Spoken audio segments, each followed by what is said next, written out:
Presidentja Gordana Siljanovska mbështet kërkesën e lidhjes së luftëtarëve të Maqedonisë për mosndryshimin e emrave të rrugëve në Tetov. Siljanovska me këtë qëndrim e ka arsyetuar me mbështetjen për historinë që tregojnë këto emra, edhe pse të njëjtët nuk përkojnë as pak me realitetin etnik të vendit.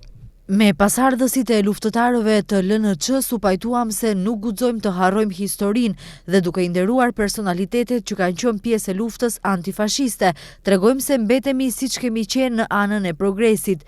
Herojnë që na sollën lirinë nuk janë të paramenduar, emrat e tyre tregojnë dhe rrëfejnë të vërtetën historike.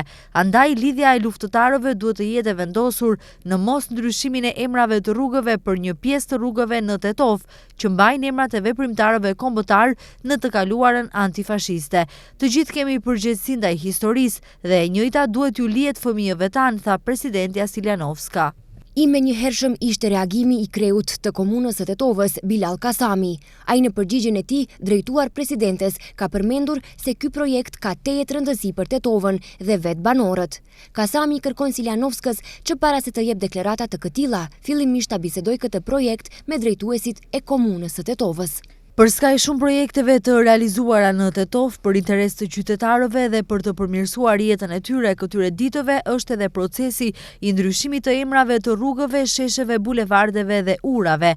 Ky është një proces po aq i rëndësishëm sa edhe ndërtimi i infrastrukturës rrugore, ndriçimit apo kanalizimit dhe ujësjellësit. Andaj ftoj të gjithë faktorët politik që janë të përfshirë në këtë proces të jenë konstruktiv, sepse kjo është nevoja e qytetarëve të Tetovës, pa marrë parasysh përkatësim politike, etnike apo fetare.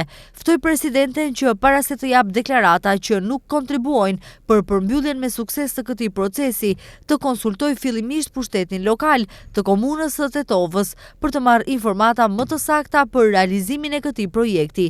I gjithë procesi është konform ligjit dhe kushtetutës, është gjithëpërfshirës dhe në fund do të dalin fitues qytetarët e saj.